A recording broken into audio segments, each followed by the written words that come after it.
Hello future advocates, कैसे हैं आप सभी लोग। मैं हूं आपका होस्ट, आपका दोस्त रमन, एंड आप सभी लोगों का वेलकम करता हूं अपने यूट्यूब चैनल लीगल ग्लोसरी पे। सो गाइस, आज की इस वीडियो से हम स्टार्ट कर रहे हैं वन क्लास एफ 19 पास की ये सीरीज। एंड इस सीरीज में, इस वीडियो में आपके साथ डिस्कस करने वाला जो आपका पुराना कानून है इंडियन एविडेंस एक्ट, जिसका अब नाम बदल के हो चुका है भारतीय साक्ष्य अधिनियम।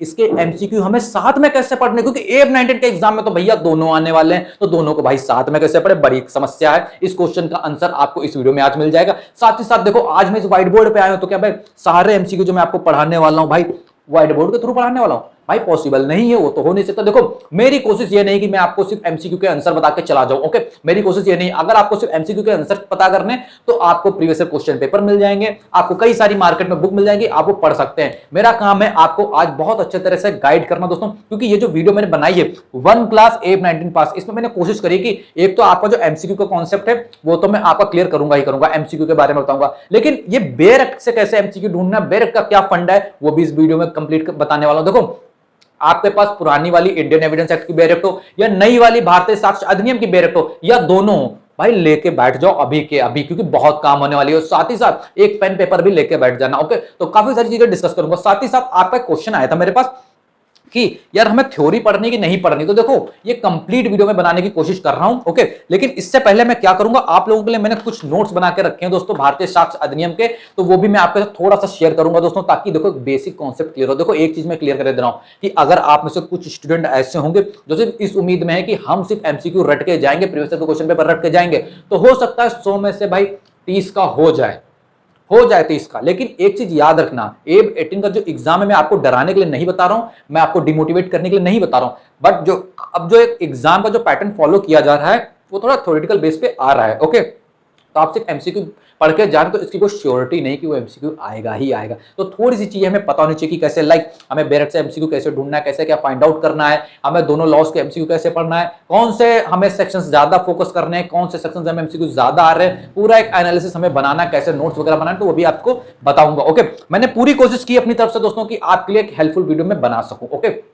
तो अगर आपको वीडियो पसंद है तो आप लोग बताना। सबसे पहले दोस्तों मैंने एक इंट्रोडक्शन आपके लिए बना रखा है दोस्तों, उसको थोड़ा सा आप लोग 2 मिनट का टाइम मुझे दीजिए, थोड़ा सा आपको बता देता हूं, फिर एमसीक्यू भी स्टार्ट करूंगा। देखो, ओके। देखो, एमसीक्यू की वीडियो आपको बहुत सारी मिल जाएगी, मेरा काम है आपको थोड़ा सा गाइड करना। तो देखो, मैंने एक इंट्रोडक्शन पार्ट बनाया, एक बेसिक सा इंट्रोडक्शन है। देखो, ये एक कोट होती है, ठीक। मान लीजिए ये है आपकी, ये है भाई, देखो ड्राइंग अच्छी नहीं तो उस पर जाना मत, ये है आपकी कोट, ठीक। अब जो कोट है इसमें हम लोग क्या प्रेजेंट करते हैं, एविडेंस हम लोग लेके आते हैं, ठीक। एविडेंस, ठीक। यहां पे हमने एविडेंस किया, ये कोर्ट है आपकी, और यहां पे हमने एविडेंस, कोर्ट में हमें क्या देना पड़ता है, एविडेंस। अब देखो, एविडेंस हम 2 तरह से देते हैं, ठीक। या तो किसी पर्सन के थ्रू देते हैं या किसी डॉक्यूमेंट के थ्रू एविडेंस देते हैं। देखो, या तो किसी डॉक्यूमेंट के थ्रू एविडेंस देते हैं, ठीक। कोई डॉक्यूमेंट है उसको एज अ एविडेंस हमने प्रेजेंट कर दिया है कोर्ट में, या किसी पर्सन को हमने प्रेजेंट किया एज अ एविडेंस, ठीक। तो ये चीज आपको समझ में आ रही होगी, ठीक। अब देखो, ये जो पर्सन है, हाँ, जिसको हम लोगों ने एज अ एविडेंस कोर्ट में प्रेजेंट किया है, तो ये कौन होता है, इसको हम लोग विटनेस भी कहते हैं। तो इसको हम लोग क्या कह सकते हैं, ये विटनेस, ठीक। तो ये कौन है भाई, ये विटनेस है, डब्ल्यू विटनेस, ओके। मैंने यहाँ पे सिर्फ समझाने के लिए आपको बताया, तो ये विटनेस है, ठीक। अब यहाँ पे जो विटनेस, जो भी कोर्ट में पर्सन ये जो बोल रहा है, ये बोल के जो कोर्ट में गवाही दे रहा है, जो सबूत एविडेंस जो बन के गया है दोस्तों, ये क्या कर रहा है, बोल के बता रहा है ना, तो ये क्या कर रहा है, ओरल स्टेटमेंट दे रहा है। क्या दे रहा है, ओरल स्टेटमेंट दे रहा है। क्या दे रहा है, ओरल स्टेटमेंट दे रहा है। तो ये जो ओरल स्टेटमेंट दे रहा है इसको हम लोग क्या कहते हैं, ओरल एविडेंस कहते हैं, ठीक।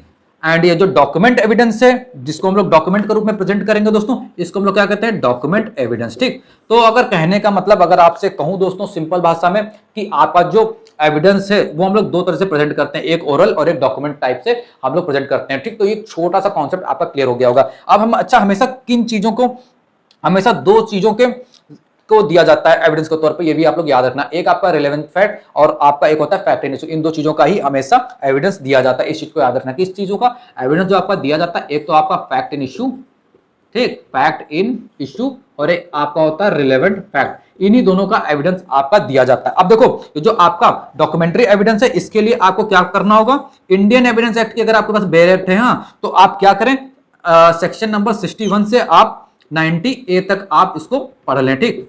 अगर आपके पास बीएसए है, भारतीय साक्ष्य अधिनियम है, तो आप क्या करेंगे, इसमें 56 आर्टिकल सेक्शन से लगा के आप 93 सेक्शन तक कंप्लीट पढ़ सकते हैं। ऐसा ही सेम आपका जो ओरल एविडेंस है, ठीक, इसके लिए आप क्या कर सकते हैं, इंडियन एविडेंस एक्ट की अगर बैरेक्ट आपके पास है तो आप 59 से 60 सेक्शन, ठीक, एंड आपका बीएसए की है तो आप 54 और 55 ये 2 सेक्शन आपको कंप्लीट पढ़ने होंगे।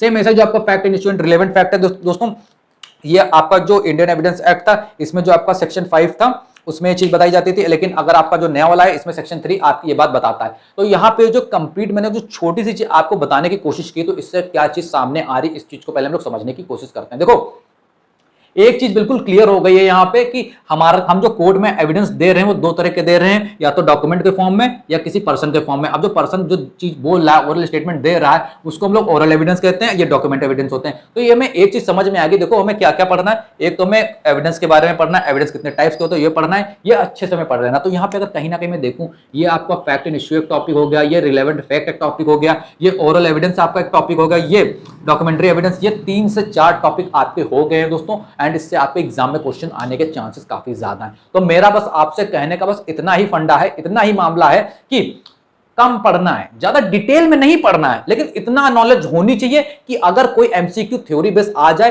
तो हम उसका जवाब दे सके। ओके, तो यहां पे दोस्तों मैं इस चीज को रफ कर रहा हूं एंड एक बेसिक नॉलेज आपको और दूंगा। ओके, इसी के साथ बस एक और दूंगा, उसके बाद फिर हम लोग अपना एमसीक्यू का सेशन स्टार्ट करेंगे। ओके, परेशान ना हो, वीडियो थोड़ी बड़ी हो जाएगी, लेकिन मैं बता रहा हूं दोस्तों ये वीडियो आपके लिए बहुत ज्यादा हेल्पफुल होने वाली है। एंड ये जो चीज मैं आपको बता रहा हूं दोस्तों, मजाक से हटके जब आप पेड कोचिंग ज्वाइन करेंगे तब भी आपको ऐसी चीजें नहीं जानने को मिलेंगी। ओके, तो मैं यहाँ पे एक टॉपिक आपको और बताना चाहता हूं। देखिए मैंने फॉर एग्जाम्पल, आप में से काफी सारे लोगों ने डाइंग डिक्लेरेशन के बारे में सुना होगा। देखो हिंदी मीडियम वाले स्टूडेंट परेशान ना हो, अभी जब एमसीक्यू होंगे तो हिंदी इंग्लिश दोनों में आपको बताऊंगा। ओके, तो परेशान होने वाली कोई जरूरत नहीं है।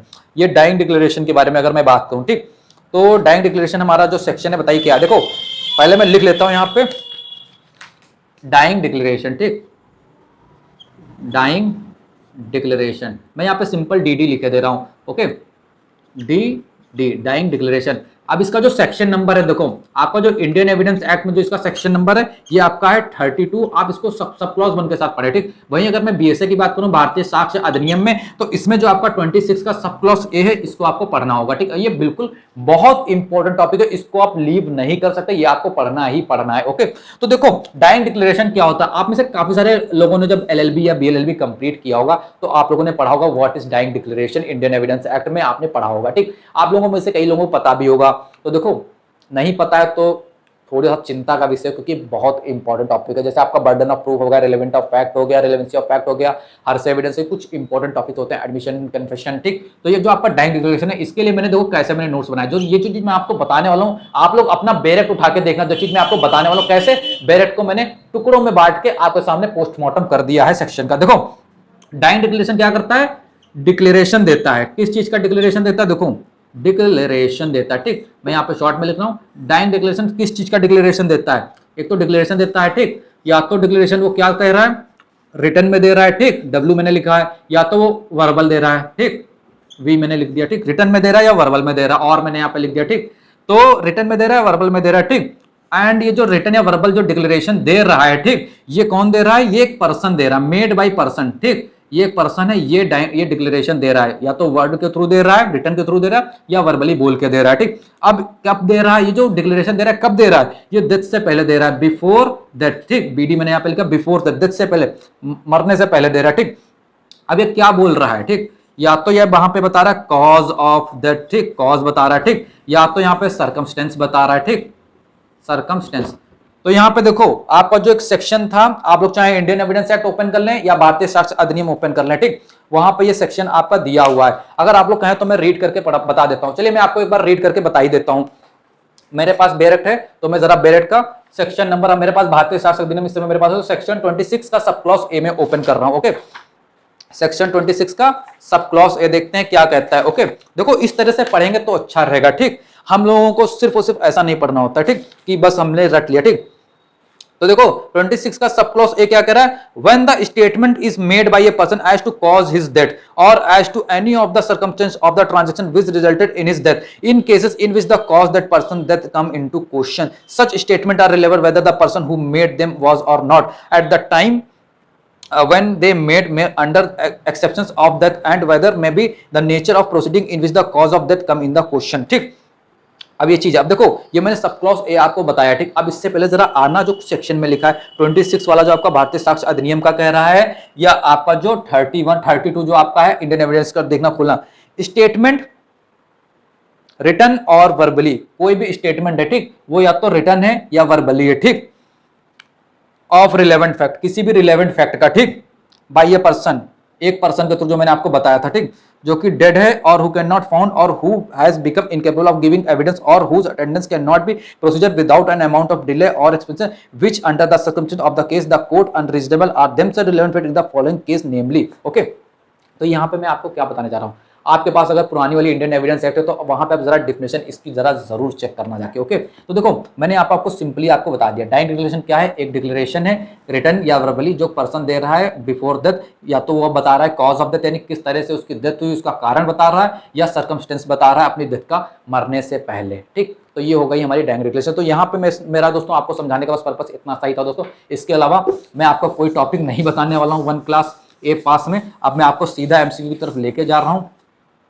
बट एमसीक्यू से लेने की तरफ एक चीज याद रखना, मैं सारे एमसीक्यू का एनालिसिस आपके लिए नहीं करूंगा दोस्तों ताकि वीडियो ज्यादा बड़ी ना हो, बट मैं आपको काफी 20 to 25 क्वेश्चन का मैं बताऊंगा, बाकी सभी क्वेश्चन आपके लिए होंगे। एंड जो मैं क्वेश्चन पढ़ाने वाला हूं ये आपके प्रीवियस क्वेश्चन पेपर ही है दोस्तों, बट मैंने इनको थोड़ा सा एक क्या क्या प्रॉब्लम होती है, देखो एक ह्यूमन माइंड होता है, देखो क्या होता है कई बार कि हम प्रीवियस ईयर के क्वेश्चन पेपर लेते हैं। फॉर एग्जांपल मैंने प्रीवियस ईयर को क्वेश्चन पेपर दोस्तों पढ़ने की कोशिश की, ठीक, A19 के एग्जाम के लिए। ठीक, अब मुझे प्रॉब्लम ये आ रही है यार मेरा बेस क्लियर नहीं, मुझे डायरेक्ट पढ़नी नहीं आती है यार, और क्वेश्चन आ रहे हैं भाई कभी दूसरे नंबर पे आ रहा है एविडेंस का, कभी तीसरे नंबर पे आ रहा है, कभी 8वें नंबर पे आ रहा है, सीक्वेंस वाइज क्वेश्चन नहीं, मुझे जब तक एविडेंस का समझ में आता है भाई सीपीसी का आ जाता है, सीआरपीसी का आ जाता है, किसी और का आ जाता है, तो भाई बहुत प्रॉब्लम होती है। मैंने सोचा क्यों ना यार मैं काम करूं, ये एविडेंस एक्ट के जो एमसीक्यू है या जो भी एमसीक्यू इनको साथ में ला के एक अच्छा सा आपके सामने प्रेजेंट कर दूं, तो वही कोशिश की। चलिए दोस्तों अब एमसीक्यू स्टार्ट करते हैं बिना किसी देरी करते। तो गाइस अब हम स्टार्ट कर रहे हैं 1 क्लास ए पास की इस सीरीज को, जिसमें हम लोग मोस्ट इंपोर्टेंट एमसीक्यू डिस्कस करने वाले हैं इंडियन एविडेंस एक्ट एंड भारतीय साक्ष्य अधिनियम के। ओके, तो देखो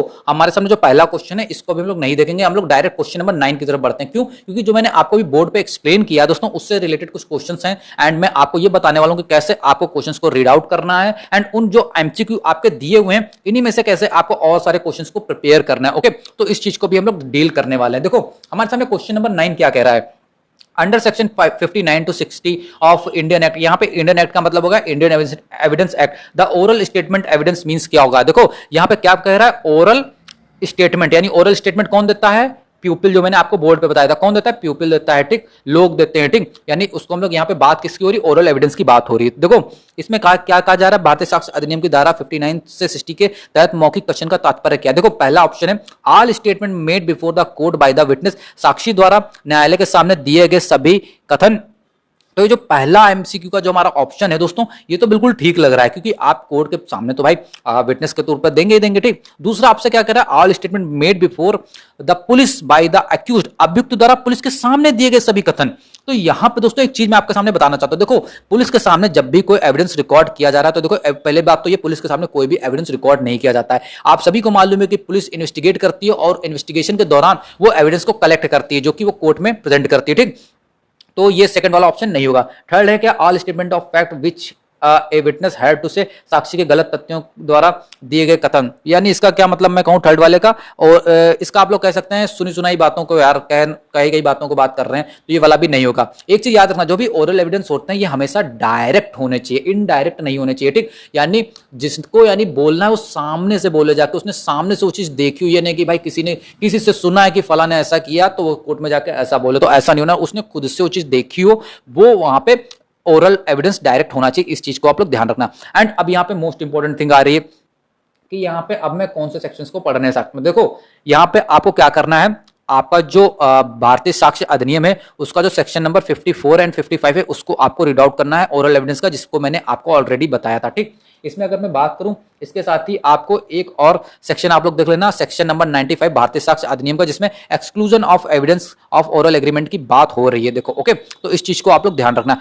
एंड इसी के साथ मैं एक चीज आपको और बताना चाहता हूं, देखो एक सेक्शन है हमारा इंडियन एविडेंस एक्ट में सेक्शन 3। ठीक, आप लोग फाइंड आउट करना। वहां पे सेक्शन 3 में इंडियन एविडेंस एक्ट का एंड जो भारतीय साक्ष्य अधिनियम का सेक्शन 2 सब क्लॉज 1 सब क्लॉज ए दिया है, इसमें जो है डिफाइन किया गया, डेफिनेशन एविडेंस की दी गई है, ठीक। तो इसको आप लोग देख लेना, ठीक।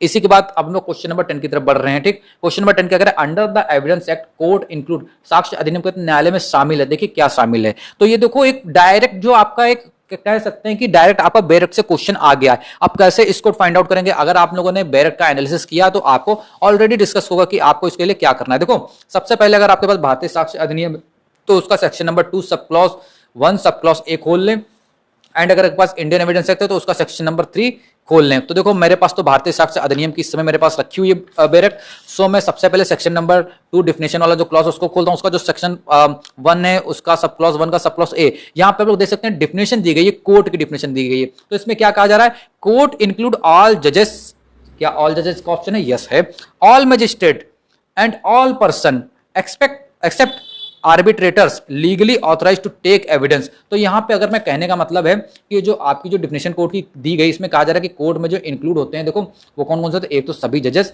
सभी मजिस्ट्रेट और सभी पर्सन, ठीक। अब सभी वो कौन से पर्सन होंगे, जो लीगली ऑथराइज होंगे, ठीक, ये याद रखना, लीगली ऑथराइज जो पर्सन होंगे वो सभी पर्सन, ठीक। यहां पे आर्बिट्रेटर्स नहीं इंक्लूड होते हैं, तो जो आपका करेक्ट आंसर होगा ये होगा आर्बिट्रेटर इंक्लूड नहीं होते हैं। अच्छा मैंने आपको इसका 9th वाले का आंसर मैंने आई थिंक नहीं बताया था, इसका आपका आंसर होगा फर्स्ट वाला, ठीक। बढ़ते हैं क्वेश्चन नंबर 10 की तरफ, हो चुका है हमारा। अब बढ़ते हैं क्वेश्चन नंबर 11 की तरफ। ओके, तो आई होप आपको ये चीज क्लियर हो रही होगी कैसे हमें एमसीक्यू फाइंड आउट करने हैं। ओके, अब यहाँ पे दोस्तों आप लोग देख सकते हैं कि ये थोड़ा सा आपके लिए ट्रिकी क्वेश्चन हो सकता है। जैसे कि यहाँ पे पढ़ने में आ रहा है, admissibility of content of electronic record may be proved in accordance with the provision of, electronic record की अंतर्वस्तु की ग्राह्यता निम्नलिखित में से किन प्रावधानों के अनुसार साबित की जा सकती है, ठीक। किन के अनुसार साबित की जा सकती है बताइए। तो देखो यहां पे आपको बताना चाहूंगा कि ये जो देखो आपको इसके साथ सबसे पहली चीज तो मैं आपको ये बताना चाहूंगा, देखो आपका जो एक्सप्लेनेशन अगर मैं आपको इस क्वेश्चन के आंसर का दूं तो देखो एक चीज समझ लेना क्लियरली, ठीक, कि आपका जो आईटी एक्ट आया था उसमें इसमें जो section number 65 B sub clause B जो आपका था वो ऐड किया गया था इंडियन एविडेंस एक्ट की अगर बात करूं, एंड आपका ये जो सेक्शन बी से है इसमें आपको सेक्शन 63 आपको ओपन कर लेना है। आपके पास इंडियन एविडेंस एक्ट है तो आप सेक्शन 65 सब क्लॉज बी ओपन कर लें, अगर आपके भारतीय साक्ष्य अधिनियम है तो वहां पे आप सेक्शन 63 ओपन कर लें। तो यहाँ पे दोस्तों आप लोग देख सकते हैं कि इसमें कहा जा रहा है कि इसमें जो प्रोवाइड कराया गया, क्या प्रोवाइड कराया गया है, इलेक्ट्रॉनिक रिकॉर्ड किस तरह के, या तो आप प्रिंटेड ऑन पेपर होना चाहिए, स्टोर्ड होना चाहिए रिकॉर्ड और कॉपी होनी चाहिए, ठीक। इलेक्ट्रॉनिक रिकॉर्ड कैसे, प्रिंटेड ऑन पेपर होना चाहिए, स्टोर्ड हो कोई रिकॉर्ड या इलेक्ट्रॉनिक रिकॉर्ड, या रिकॉर्डेड और कॉपी हो किसी इलेक्ट्रॉनिक रिकॉर्ड की, ठीक, जो कि ऑप्टिकल और मैग्नेटिक मीडिया में हो, जिसको प्रोड्यूस किया गया हो कंप्यूटर के द्वारा, उसको हम लोग डॉक्यूमेंट मानेंगे। और ये जो डॉक्यूमेंट होगा दोस्तों ये एडमिसिबल होगा any proceeding in any proceeding. Okay, तो जो इसका आंसर दोस्तों जो होगा यहाँ पे मैंने आपको सेक्शन ऑलरेडी बता दिया कि थर्ड वाला 65 बी। ओके, लेकिन अगर यहाँ पे आपसे भारतीय साक्ष्य अधिनियम का पूछे तो भारतीय साक्ष्य अधिनियम में इसकी जो धारा है दोस्तों वो आप 63 को जरूर लेना, ठीक। 63 एंड 62 इन दोनों को आप लोग देख लेना, 62 आप लोग देखना, ठीक, 62 एंड 63। अगर आप बीएसए को देखने भारतीय साक्ष्य अधिनियम तो आपको दो धाराएं पढ़नी है। Okay, 62 and 63। ओके, नाउ बढ़ते हैं क्वेश्चन नंबर 12 की तरफ। क्वेश्चन नंबर 12 हमारा क्या कह रहा है इसको भी हम लोग देख लेते हैं। ओके, अच्छा एक चीज आपको अभी बताऊंगा मैं, बहुत इंपॉर्टेंट चीज है। देखो अभी हम लोग क्या बात कर रहे थे, डॉक्यूमेंट की बात कर रहे थे ना, यहाँ पे इलेक्ट्रॉनिक डॉक्यूमेंट की। देखो अगर आप लोग कभी भी कोई डॉक्यूमेंट, मान लीजिए आप एज एन एडवोकेट हैं, आपको किसी भी डॉक्यूमेंट को चेक करना होगा तो आप उस डॉक्यूमेंट में क्या चेक करेंगे भाई, ये चेक करेंगे कि किसने क्या लिखा है कि किसने क्या नहीं लिखा। आप सबसे पहले क्या चेक करेंगे, हैंड राइटिंग किसकी है, इसमें सिग्नेचर क्या है किसके हैं, दूसरा डली अटेस्टेड है या नहीं है, एंड इसमें कंटेंट क्या है डॉक्यूमेंट का। आप ये सारी चीजें चेक करेंगे या नहीं चेक करेंगे, तो आप लोग बिल्कुल चेक करेंगे। जब अब मैं कंटेंट ऑफ डॉक्यूमेंट की बात करता हूं तो इसमें जो कंटेंट ऑफ डॉक्यूमेंट है इसमें हमें 3 सेक्शन को हमेशा रिमेंबर रखना चाहिए। एक आपका सेक्शन 61 इंडियन एविडेंस एक्ट का, जिसको हम लोग भारतीय साक्ष्य अधिनियम का सेक्शन 56 कहते हैं, इसको आप लोग देख सकते हैं। इसमें जो कहा जा रहा है, जो सेक्शन 56 है भारतीय साक्ष्य अधिनियम का, इसमें कह रहा है जो कंटेंट ऑफ एविडेंस है इसको जो है प्राइमरी एविडेंस या सेकेंडरी एविडेंस के साथ हम प्रूफ कर सकते हैं, ठीक। लेकिन अगर हम वहीं पे बात कर रहे हैं सेक्शन 20 बी से भारतीय साक्ष्य अधिनियम की, इसमें कहा जा रहा है कि जो आपका जो ओरल एडमिशन है, ठीक, ओरल एडमिशन, ठीक, इसको हम लोग जो है कंटेंट ऑफ डॉक्यूमेंट के साथ क्या नहीं कर सकते, प्रूफ नहीं कर सकते। सेम ऐसा ही आपका जो 54 वाला बीएसए भारतीय साक्ष्य अधिनियम का सेक्शन है वो क्या कह रहा है, जो कंटेंट ऑफ डॉक्यूमेंट है इसके साथ हम ओरल एविडेंस को प्रूफ नहीं कर सकते हैं, ठीक। तो ये सारी चीजें बातें आपको याद रखनी होंगी। ओके, नाउ अब आपके सामने क्वेश्चन नंबर 12 में प्रेजेंट कर रहा हूं। ओके, आई होप आप सभी को पसंद आ रही होगी वीडियो यार, बताना कैसी लग रही है। ओके, तो ये क्वेश्चन हमारे सामने थोड़ा सा अच्छा सा क्वेश्चन आया दोस्तों।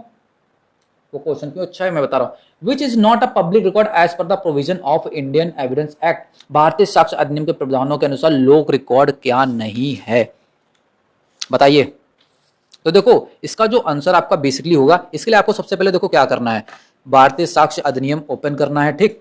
उसमें सेक्शन 74 सब क्लॉज 1 ओपन कर लेना। अगर आपके पास इंडियन एविडेंस एक्ट है तो आप 74 सेक्शन ओपन कर सकते हैं डायरेक्टली। अब मैं यहाँ पे सबसे पहले 74 सब क्लॉज 1 ओपन करो। आप लोग भी बेरेट से देखिए, मैं यहाँ पे पूरी प्रैक्टिकल बता रहा हूँ, मैं सिर्फ यहाँ पे आंसर देने नहीं हूँ, मैं फिर बता रहा हूँ आपको सिर्फ आंसर एमसीक्यू अगर याद करने हैं तो आप लोगों को मैं पीडीएफ ऑलरेडी टेलीग्राम चैनल पे अपलोड कर दूंगा, आप लोग वहां से डाउनलोड कर सकते हैं। बट यहाँ पे मैं जो चीज बताने वाला बहुत इंपॉर्टेंट, देखो यहाँ पे क्या लिखा 74 का सब क्लॉज 1 क्या करा, the following document are public documents, यानी यहाँ पे देखना सब क्लॉज 1 क्या करा, following documents are public document. इसमें क्या है, ए सब क्लॉज 74 सब क्लॉज 1 का सब क्लॉज ए क्या करा, डॉक्यूमेंट फॉर्मिंग द एक्ट्स और रिकॉर्ड्स ऑफ द एक्ट, यानी जो इसमें जो एक्ट जो डॉक्यूमेंट बताया जा रहा है उसमें एक तो आपकी सोवर्जन अथॉरिटी होगी, दूसरी आपकी क्या होगी, ऑफिशियल बॉडी एंड ट्राइब्यूनल होगी। तो देखो आप लोग देख सकते हैं यहाँ पे है कि नहीं है, सोवर्जन अथॉरिटी दी गई है, ऑफिशियल बॉडी ट्राइब्यूनल आपका सेकंड में दिया गया, तो ये दोनों होंगे दोस्तों।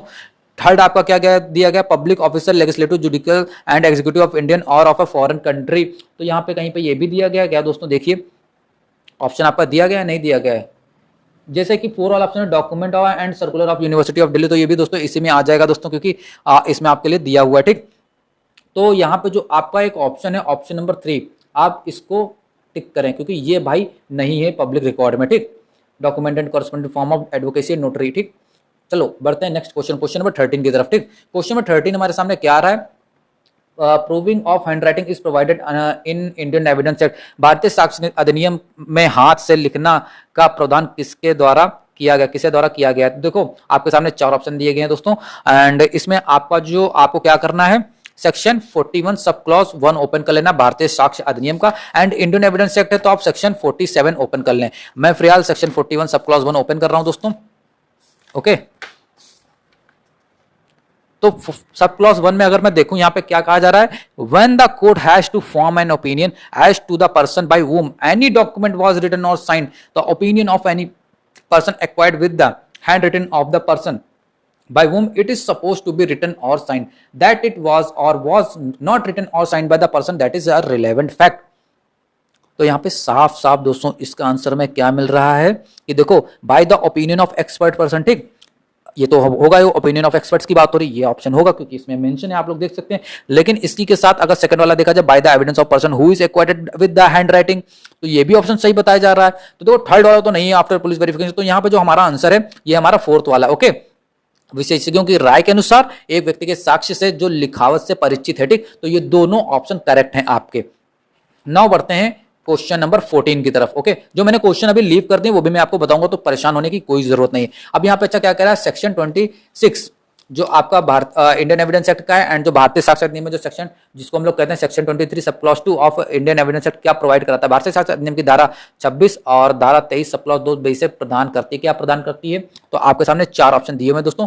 इसमें एक चीज मैं आपको बताता हूँ, यहाँ पे आपके सामने कन्फेशन की बात हो रही है, जो आपका 26 से दोस्तों कन्फेशन की बात करता है, बहुत इंपॉर्टेंट सेक्शन है आपके लिए, बहुत इंपॉर्टेंट क्वेश्चन है दोस्तों यहाँ पे, ठीक।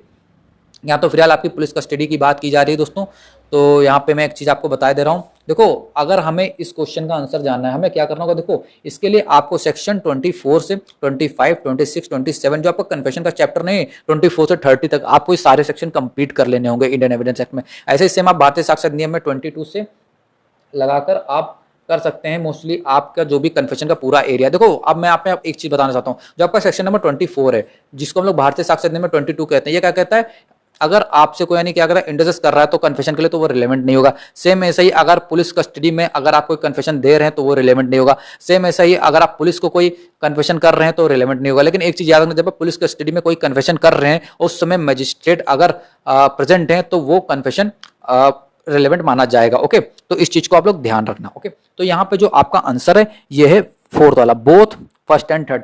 No confession made by a person in police custody is admissible, police हिरासत में किसी व्यक्ति द्वारा किया गया कोई बयान स्वीकार्य नहीं है, सही ऑप्शन है। थर्ड वाला आपका क्या, confession made in immediate presence of magistrate is admissible, magistrate के साक्षात उपस्थिति में बयान स्वीकार करने के लिए स्वीकार्य, जो मैंने आपको भी बताया। बट अगर मजिस्ट्रेट नहीं उस समय है, अगर तब आप पुलिस कस्टडी में कर रहे हैं तो आपका रिलेवेंट नहीं है। सेम ऐसे सेकंड वाले में क्या कहना है, confession made by person in police custody is admissible, बिल्कुल एडमिसिबल नहीं है, ओके। तो बढ़ते हैं क्वेश्चन नंबर 15 की तरफ। क्वेश्चन नंबर 15 आपसे पूछ रहा है the term evidence means and include क्या करता है, साक्ष्य शब्द का अर्थ है और इसमें शामिल क्या है। तो इसमें अब आपको आंसर क्या मानना भाई, ओरल एविडेंस भी है, डॉक्यूमेंट एविडेंस भी है, इसका सिंपल आंसर आपका क्या होगा, ऑल द अबव, उपरोक्त सभी। ठीक, बढ़ते हैं क्वेश्चन नंबर 16 की तरफ। तो क्वेश्चन नंबर 16 का अगर आंसर देखें, इंडियन एविडेंस एक्ट कब इनैक्ट हुआ था, तो इसका भी सिंपल आंसर है 1872 में आपका आया था। अब देखो ऐसे ही सेम आपसे क्वेश्चन एग्जाम में क्या पूछ सकता है कि जो आपका भारतीय साक्ष्य अधिनियम आया वो कब आया था, कैसे आया था। देखो एक कंपैरिजन टेबल भी हम लोग बनाएंगे कि इसमें इंडियन एविडेंस एक्ट में क्या क्या चेंजेस हुए हैं भारतीय साक्ष्य अधिनियम में। तो यानी एक क्वेश्चन आपसे ये भी तो एग्जाम में पूछा जा सकता है कि यार ये बताओ कि ऐसा क्या बदलाव हुआ इंडियन एविडेंस में जो पहले नहीं था भारतीय साक्ष्य अधिनियम में, अब आ गया चेंज कर। तो ये भी क्वेश्चन आपसे पूछे जा सकते हैं जो कि हमको, जिसको हम लोग कह सकते हैं लीगल जी के। ओके, तो इस पर भी हमें थोड़ा सा फोकस करना जरूरी है। ठीक, चलो बढ़ते हैं नेक्स्ट क्वेश्चन की तरफ, क्वेश्चन नंबर 17 की तरफ बढ़ते हैं। ओके, जस्ट वेट, बताइए क्वेश्चन 17 आपसे क्या कह रहा है। Examination in chief is conducted by the, मुख्य परीक्षा किसके द्वारा की जाती है। ठीक, अब ये बहुत इंपॉर्टेंट क्वेश्चन है दोस्तों। अब देखो यहां पे एक चीज याद रखना, ठीक, जैसे मैंने आपको यहां पे एक चीज बताई थी, जस्ट वेट, जहां जैसे यहाँ पे ऑप्शन देख सकते हैं आप, यहाँ पे the term evidence means and include क्या है, oral evidence, documentary evidence, electronic record procedure by the inspection of the court. अब आपको क्या ये यानी ये नहीं करना है, ये मैंने आपको करेक्ट ऑप्शन बता दिया, बस ये करेक्ट ऑप्शन रट लिया हो गया। तो यहाँ पे जितने भी ऑप्शन आपके सामने दिए हैं, ठीक, जितने भी सेक्शन आपके ऑप्शन के सामने दिए हैं, याद नहीं तो कम से कम डायरेक्ट उठा के उनके बारे में एक बार रीड तो करना ही करना है। बिल्कुल भी इस चीज को याद रखना भूलना नहीं है, कतई भी नहीं भूलना। ठीक, चलिए अब इसके साथ ही दोस्तों मैं आपको बताने वाला हूं क्वेश्चन नंबर 17 जो हम लोग डिस्कस कर रहे थे। Okay, examination in chief is conducted by. ठीक, तो देखो इसमें एक चीज याद रखना, इसके लिए आपको क्या करना होगा, सबसे पहले आपको सेक्शन 137 इंडियन एविडेंस एक्ट का, या आपके पास भारतीय साक्ष्य अधिनियम है तो 142 आप उस सेक्शन को ओपन कर लें एंड वहां पे आप लोग देख सकते हैं कि क्या लिखा है। इसमें देखो सिंपली कहा जा रहा है कि 3 तरह के एग्जामिनेशन होते हैं विटनेस से। ठीक, तो पहली चीज आपका चीफ एग्जामिनेशन, दूसरा क्रॉस एग्जामिनेशन एंड तीसरा री एग्जामिनेशन। चीफ एग्जामिनेशन कौन कर सकता है, वो पार्टी जो गवाह को पेश करती है, और क्रॉस एग्जामिनेशन कौन कर सकता है, सामने वाली पार्टी कर सकती है। ठीक, तो यहाँ पे हमसे पूछ कौन रहा है, examination in chief is conducted. तो चीफ एग्जामिनेशन कौन कर सकता है, ये वहां पे पूछा जा रहा है। तो देखो chief examination of the court नहीं हो सकता है, तो जो इसका आंसर है गाइस ये है आपका सेकंड वाला, a lawyer appointed by the accused. ठीक, दोषी द्वारा नियुक्त अधिवक्ता। ठीक, नाउ बढ़ते हैं क्वेश्चन नंबर 18 की तरफ। क्या कह रहा है, who is prevented from being testified under section 118 of the Indian evidence act. भारतीय साक्ष्य अधिनियम की धारा 118 के तहत साक्ष्य देने के लिए किसे रोका जाता है, बताइए। आपका जो क्वेश्चन नंबर 18 है, इसको देखो एक चीज याद रखना, आपको सेक्शन नंबर 118 को तो आपको पढ़ना ही पढ़ना है इंडियन एविडेंस एक्ट का, साथ ही साथ आपका जो भारतीय साक्ष्य अधिनियम का ये सेक्शन है, यहाँ पे आपसे 124 सेक्शन है। तो देखो एक चीज याद रखना, इस बार सेक्शन बेस्ड क्वेश्चन मुझे लगता है कि ज्यादा नहीं पूछे जाने चाहिए, मेरे अनुसार नहीं पूछे जाने चाहिए। ठीक, तो यहाँ पे अगर कहा जाए तो यहाँ पे कहा जा रहा है कि किसी पर्सन से यानी क्वेश्चंस पूछे जाते हैं। ठीक, अगर वो उस क्वेश्चन को अंडरस्टैंड कर सकता है ये एंड उस क्वेश्चन को अगर उसने समझ लिया और उसका आंसर जो रीजनेबल तरीके से दे सकता है तो समझा जाता है कि हाँ ये भाई टेस्टिफाइड हो गया। ठीक, तो ये यानी टेस्टिफाइड होगा, तो इस चीज के लिए कहा जाता है। तो यहाँ पे एक ऑप्शन आ रहा है, lunatic who can not understand the question put to him, एक पागल जो उससे किए गए सवाल को नहीं समझ सकता है। तो ये तो ऑप्शन हो ही नहीं सकता है बिल्कुल भी, बताइए हो सकता है।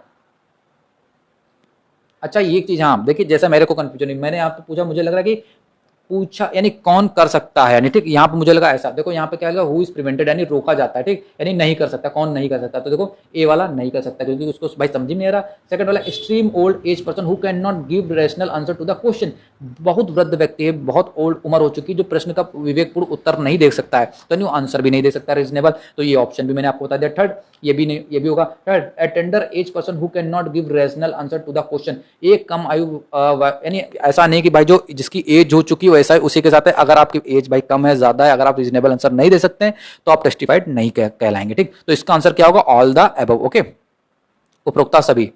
नाउ बढ़ते हैं क्वेश्चन नंबर 19 की तरफ। ठीक, क्वेश्चन नंबर 19 क्या कह रहा है, देखो ज्यादा क्वेश्चन को मैं एनालिसिस नहीं करने वाला हूं, बस 2-4 क्वेश्चन और आपके सामने जो बता रहा हूं डिटेल में, फिर हम लोग अच्छे से क्वेश्चंस के आंसर देखेंगे। ठीक, देखो क्वेश्चन नंबर 19 क्या कह रहा है, इसमें डायरेक्ट पूछ रहा है, in civil case Indian evidence act the act बेस्टो burden of proof on, civil मामले में भारतीय साक्ष्य अधिनियम सबूतों का भार किस पर डाला जाता है। तो देखो सबूतों का भार, बर्डन ऑफ प्रूफ क्या है भाई, ये यानी बर्डन हो जाता है कि तुमको प्रूफ करना है, अपने आप को निर्दोष प्रूफ करो, तुम्हारे ऊपर बर्डन है। ठीक, 2 पार्टीज होती हैं, किसके ऊपर बर्डन ऑफ प्रूफ होता है, अलग अलग मैटर में डिसाइड होता है। देखो जो सिविल मैटर में किसके ऊपर होगा, यानी जो भाई लेके जा रहा मामला उसी के ऊपर होगा, जाहिर सी बात है।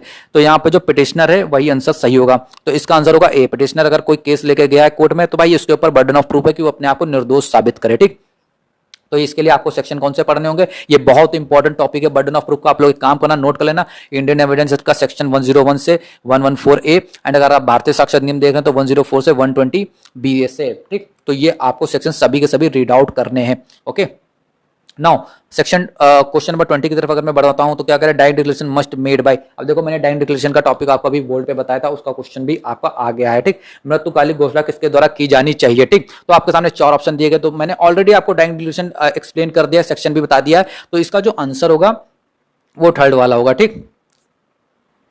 नाउ इसके बाद क्वेश्चन नंबर 21 हम लोग और देख लेते हैं, फिर इसके बाद हम लोग डायरेक्ट क्वेश्चन आंसर देखेंगे। ओके, क्वेश्चन नंबर 21 आपको बताना मेरे लिए जरूरी भी है दोस्तों, क्योंकि इंपॉर्टेंट क्वेश्चन है ये। ओके, तो देखो, any question suggesting the answer which the person putting it expect to receive is called. कोई प्रश्न जो उस उत्तर को सुझाता है जिसे पूछने वाला व्यक्ति पाने की आशा करता है, कहलाता है। तो कॉर्सिव क्वेश्चन होगा, कंफ्यूजिंग क्वेश्चन होगा, लीडिंग क्वेश्चन होगा, रेटोरिक क्वेश्चन होगा, बताइए। प्रतिरोधक क्वेश्चन प्रश्न होगा, पेचीदा प्रश्न होगा, सूचक प्रश्न होगा, अलंकारिक प्रश्न होगा। तो देखो एक चीज मैं आपको यहाँ पे बताना चाहता हूँ लीडिंग क्वेश्चन के बारे में, तो ठीक, लीडिंग क्वेश्चन आपका कहां डिफाइन किया गया है, ये आपका 146 सब क्लॉज 1 ऑफ भारतीय साक्ष्य अधिनियम में डिफाइन किया गया है, ठीक। अगर आप इंडियन एविडेंस एक्ट की बात करें तो आपका 141 में आप इसको देख सकते हैं, ठीक। अब यहाँ पे आपको सेक्शन आपको कहां से कहां तक पढ़ना है, एक पहले मैं बता दे रहा हूं आपको, इंडियन एविडेंस एक्ट का जो 141 से 152 तक है ये सेक्शन आपको पढ़ना है, एंड अगर भारतीय साक्ष्य अधिनियम की बात करूं तो 146 सब क्लॉज 1 से 155 तक आपको ये कंप्लीटली पढ़ना है, ठीक। अब इसके बाद अगर मैं एक्सप्लेनेशन की बात करूं तो देखो इसमें यानी इसको डिफाइन किया गया लीडिंग क्वेश्चन को 146 सब क्लॉज 1 ऑफ भारतीय साक्ष्य अधिनियम में, ठीक। तो इसमें यह कहा जा रहा है, इसका मतलब ये कहा जा रहा है कि वो क्वेश्चन जो सजेस्ट करते हैं आंसर को, ठीक, सिंपल सी लाइन है, वो क्वेश्चन जो आंसर को सजेस्ट करे उसको हम लोग लीडिंग क्वेश्चन कहते हैं, ठीक। यहां पे लोग समझ जाना, मैंने यहाँ पे जो क्वेश्चन पूछा जा रहा है कि क्या, suggesting the answer, question suggesting the answer, यानी यहाँ पे लीडिंग क्वेश्चन का ऑप्शन भी आपका दिया थर्ड वाला, सूचक प्रश्न, ठीक। तो यहाँ पे अगर मैं आपसे कहूं कि वो प्रश्न जो उत्तर को सजेस्ट करता है उसको हम लोग लीडिंग क्वेश्चन कहते हैं। अब एक चीज और याद रखना, ऐसे इसी के कुछ सब क्लॉज और भी सेक्शन दिए गए हैं दोस्तों, जैसा सब क्लॉज 146 सब क्लॉज 1 में होता है, ऐसे 2, 3 में जब आप जाएंगे तो वहां पे यह कहा जाएगा कि लीडिंग क्वेश्चन कहां पे पूछा नहीं जा सकता है। तो उसमें कहा गया एग्जामिनेशन चीफ में लीडिंग क्वेश्चन नहीं पूछा जा सकता है, री एग्जामिनेशन में नहीं पूछा जा सकता, बट हाँ कुछ एक्सेप्शन है जहां पे पूछा जा सकता है, अलाउ किया जा सकता है with the permission of the court. Okay, तो ये सारी चीजें जब जो मैंने सेक्शन बताए आप इन सारी चीजों को पढ़ेंगे तो आपके क्वेश्चन आ सकते हैं। देखिए जैसे कि इसमें लीडिंग क्वेश्चन से रिलेटेड क्वेश्चन आया, अभी जो बाकी के 3 ऑप्शन है आप क्या करेंगे, मोस्टली आप लोग डायरेक्ट एमसीक्यू रटेंगे तो आप इन तीनों को छोड़ देंगे। आपको क्या करना है, इन तीनों के बारे में बेसिक नॉलेज रख लेना कि कौन से होते हैं, कैसे होते हैं, कैसा नहीं होते, तो इन तीनों के बारे में आपको पता होना जरूरी है। ओके, तो इससे आपका एविडेंस पूरा प्रिपेयर हो जाएगा, आपको किसी चीज की जरूरत नहीं पड़ने वाली। ओके, सेम ऐसे अगर मैं 146 सब क्लॉज 4 की बात करूं तो उसमें एक आज जा रहा है कि may be in asked in cross examination, यानी क्रॉस एग्जामिनेशन में मे भी पूछा जा सकता है। तो ये कुछ क्वेश्चंस थे दोस्तों जो मैंने आपको बताए हैं। अब मैं आपको डायरेक्टली इंपॉर्टेंट क्वेश्चंस के जो आंसर है वो बताने वाला हूं। अब डायरेक्ट से मैं एनालिसिस को क्लोज कर रहा हूं, क्योंकि मेरे को आपको बस एक आइडिया देना था एक कि आप कैसे कर सकते हैं, एंड मैंने आपको आइडिया दे दिया है। ओके, एंड मेरी कोशिश है दोस्तों कि इस बार आपका फर्स्ट अटेम्प्ट में एग्जाम क्रैक करवा दूं।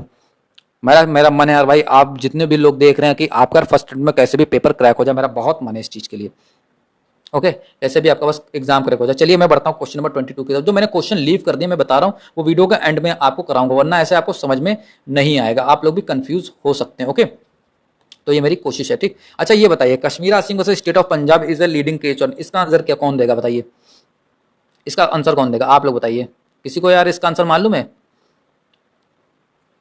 तो देखो इसका जो आपका आंसर है Kashmira Singh versus state of Punjab is a leading case on, ये आपका आंसर होगा इसमें none of the above. Okay, इसमें से कोई भी नहीं है, ठीक, इसमें से कोई भी करेक्ट ऑप्शन नहीं है। तो इसका क्या मतलब है सर, इस क्वेश्चन को छोड़ देंगे? बिल्कुल नहीं। देखो इस केस में क्या कहा गया था, देखो कश्मीर सिंह स्टेट ऑफ पंजाब के केस में अपील आई थी सीआरपीसी में, तो इसको देखो इसको आपको पढ़ना होगा। मैं यहाँ पे केस लॉ एक्सप्लेन नहीं करने वाला हूँ, आपको Kashmira Singh versus state of Punjab आप एक कॉपी पे लिख लीजिए एंड उसके बारे में 2 से 3 लाइन लिख लेना कि क्या भाई मैटर था, ठीक, क्योंकि क्वेश्चन इंपॉर्टेंट है, रिपीट हो सकता है आपके एग्जाम में।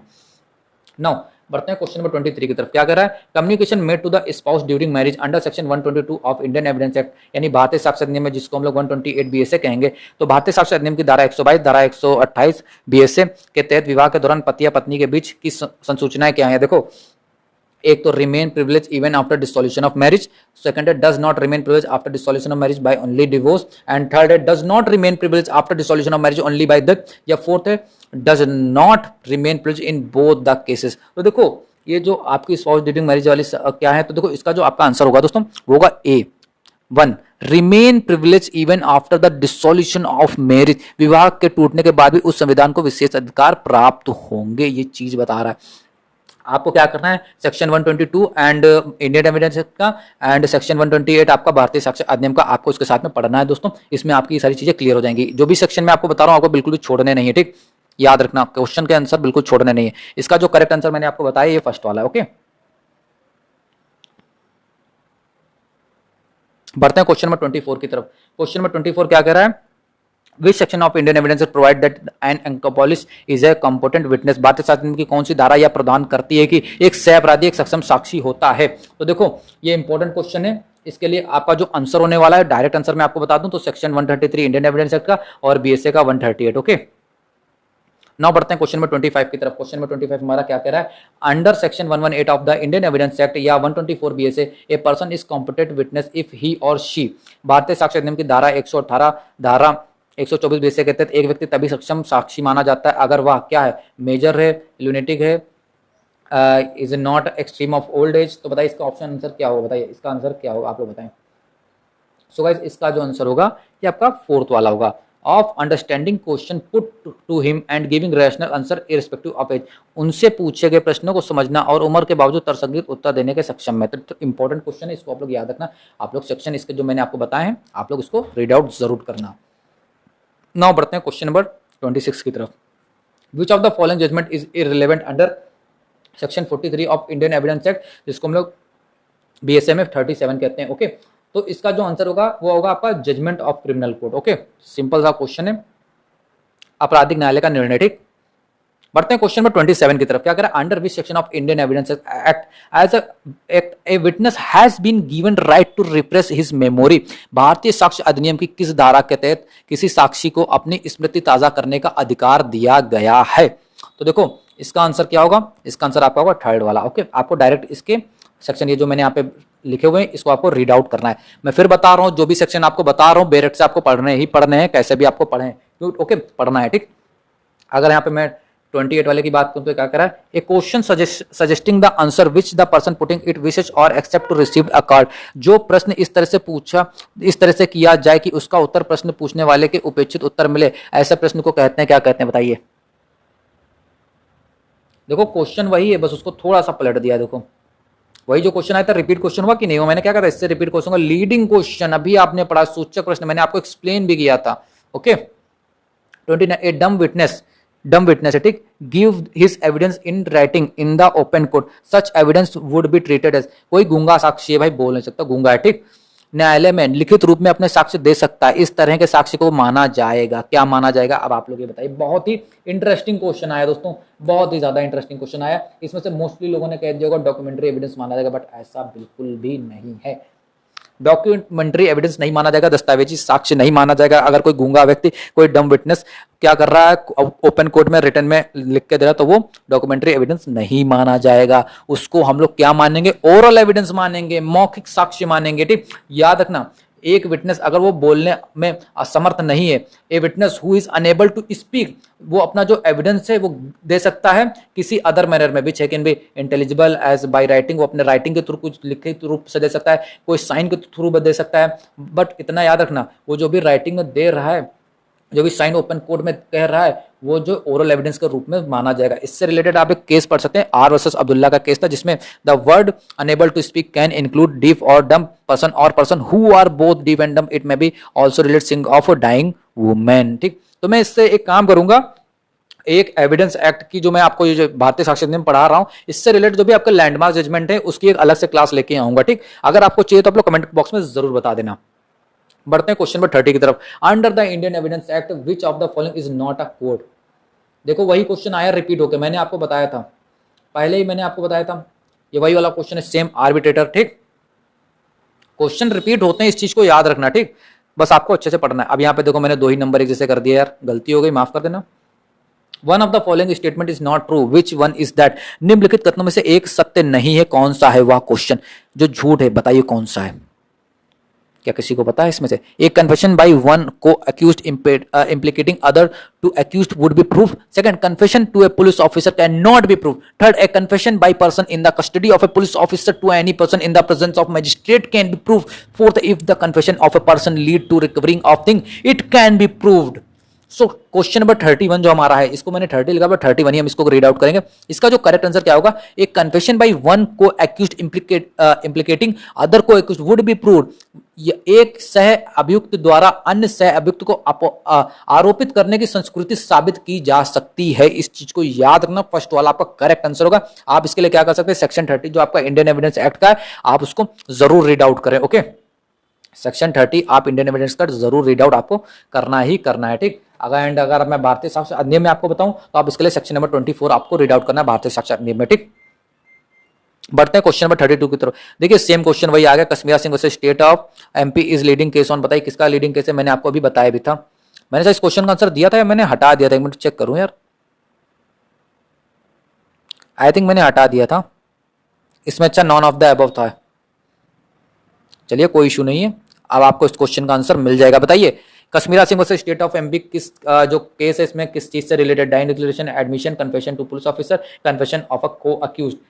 अगर पैटर्न के अकॉर्डिंग देखें, अभी हमने क्या पढ़ा है, कन्फेशन ऑफ को अक्यूज्ड, उसी से रिलेटेड क्वेश्चन आपका आया है, तो इसका आंसर क्या होगा, फोर्थ। एक ये भी ट्रिक है दोस्तों, ओके, प्रीवियस क्वेश्चन से एज्यूम करना, प्रिज्यूम करना कि आपका नेक्स्ट क्वेश्चन का आंसर क्या होगा, यानी एग्जामिनर किस टॉपिक से क्वेश्चन पूछने की कोशिश कर रहा है, आपको ये भी समझना होगा। जैसे आपने इंडियन एविडेंस के 2-3 क्वेश्चन देखे पेपर में, हाँ, तो आपको एक अंदाजा लगा लेना हो, गेस लगा लेना हो कि एग्जामिनर ने कौन सा भाई बैरेट का हिस्सा खोल के आपके लिए पेपर बनाया। ओके, तो यह भी आपको गेस करना होगा। ओके, नाउ 33 की तरफ अगर हम बढ़ते हैं, 33 की तरफ, हाँ, तो इसमें क्या कहा जा रहा है, if it is prove that a man has not been heard of for by those who would naturally have heard of him if he were alive, the presumption under section 108 of Indian Evidence Act is that he is dead।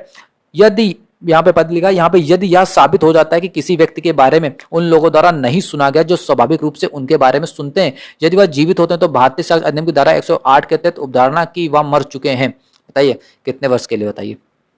So guys इसका answer होगा 7 years. Okay, 7 वर्ष, ठीक।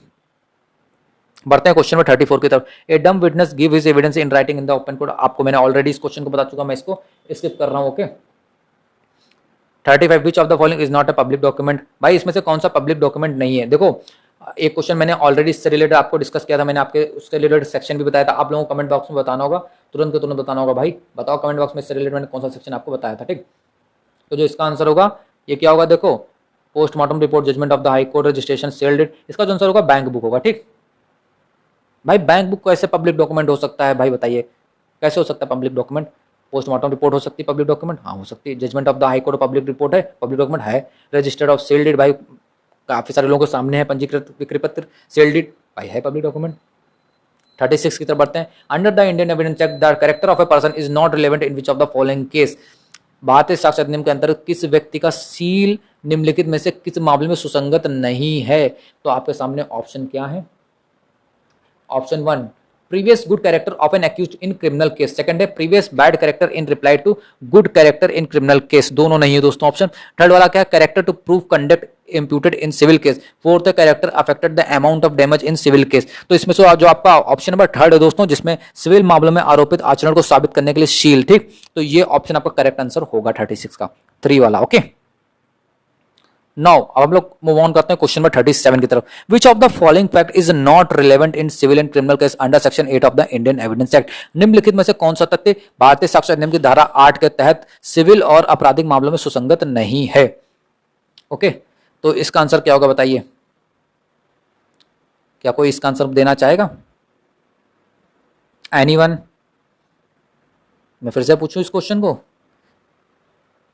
Which of the following fact is not relevant in civil and criminal case under section 8 of the Indian Evidence Act? कोई तो यार answer दे दो। चलिए मैं ही आपको बता देता हूं, सेक्शन इसका आंसर होगा 2 अटेम्प्ट, प्रयास, ठीक। चलिए बढ़ते हैं क्वेश्चन नंबर 38 की तरफ।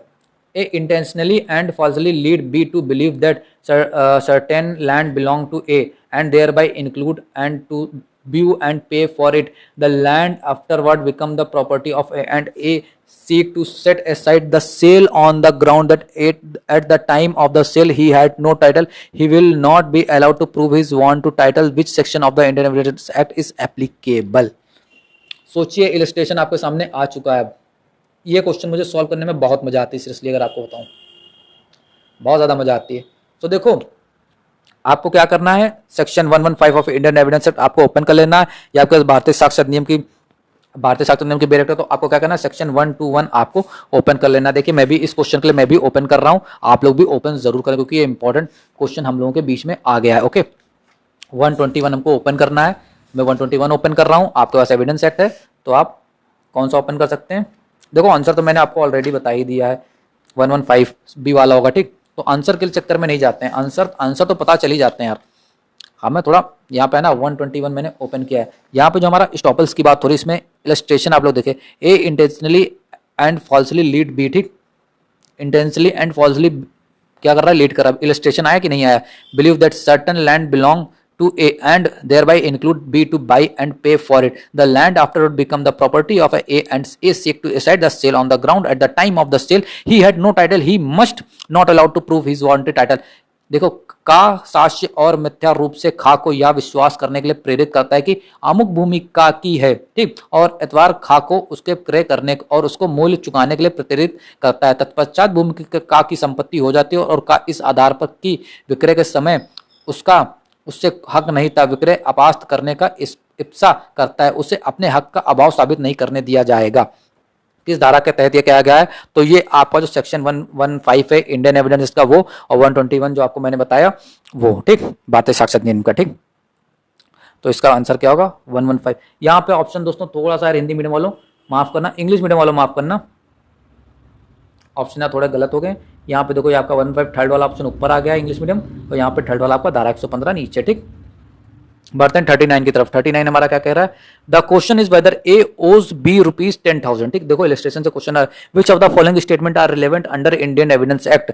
सवाल यह है कि क्या का खा को 10,000 रुपए का देनदार है। साक्ष्य अधिनियम के तहत निम्नलिखित में से कौन सा कथन सुसंगत होगा। The fact that A asked C to lend him money, वह तथ्य जहां का ने गा को पैसे उधार देने के लिए कहा, क्या ये होगा। या सेकंड है D said to C in A presence and hearing I advise you not trust A for he owes B 10,000 rupees. देखो यहाँ पे पूरा इलस्ट्रेशन इन्होंने पूछा नहीं है। ठीक, आपको क्या करना होगा, सेक्शन 8 आप लोग जब ओपन करेंगे या सेक्शन 6 का भारतीय साक्ष्य अधिनियम का ओपन करेंगे तो आपको वहां पे क्लियरिटी मिल जाएगी इस चीज को लेकर। ठीक, आप लोग ओपन करना चाहे ओपन कर ले, सेक्शन 6 आप लोग इंडियन एविडेंस एक्ट का एंड सेक्शन भारतीय साक्ष्य अधिनियम का सेक्शन 6 या सेक्शन 8 आप ओपन कर सकते हैं इंडियन एविडेंस एक्ट का। ठीक, तो यहाँ पे बात होती है आपकी मोटिव प्रिपरेशन एंड प्रीवियस और सब्सिक्वेंट कंडक्ट की बात होती है। ठीक, तो यहाँ पे जो आपसे क्वेश्चन पूछा जा रहा है इसमें आप देख सकते हैं वेदर ए ओज 10,000 रुपीज वाला इलस्ट्रेशन आपका कहाँ दिया हुआ है, आपको ये फाइंड आउट करना होगा। ठीक, आप लोग उसको फाइंड आउट करेंगे, आपको उसका आंसर मिल जाएगा। ठीक, सो उसी से रिलेटेड क्वेश्चन, आपके इलस्ट्रेशन से रिलेटेड क्वेश्चन आते हैं, आप लोगों को ये याद रखना होगा। इसका जो आंसर है फिलहाल गाइस आपका ऑल द अबव है। ओके, इलस्ट्रेशन भी आपके एग्जाम में बहुत पूछे जाते हैं। ओके, मैक्सिम्स भी पूछे जाते हैं। ठीक, now so much information whether it amounts to a confession or not as a relate distinctly to the fact thereby discovery by the police may be proved under। इस तरह कोई बहुत सारी जानकारी चाहे वह संस्कृति को प्रतिपादित करती हो या नहीं, जो कि पुलिस द्वारा खोजे गए तथ्य से संबंधित हो, इसके अंदर साबित की जा सकती है। बताइए इसके अंदर साबित की जा सकती है, जो मैंने आपको बताया भी था।